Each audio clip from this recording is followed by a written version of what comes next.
చూడాలి పులకించి కొమ్మల్లో ఆ కోయిల పాటలు పాడాలి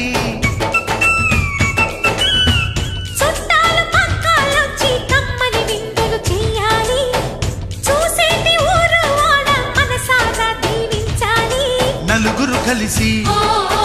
చేతులు కలిపి మన కలలన్నీ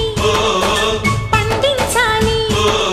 ఒక చోట పుట్టని కోడళ్ళు అయ్యారు అమ్మకే కూతుళ్ళు త్వరలోని ముద్దుగా పుడతారు ఈ తాత పోలికల మనవళ్ళు ఈ సంతోషాలు సరదాలే మా పండుగలు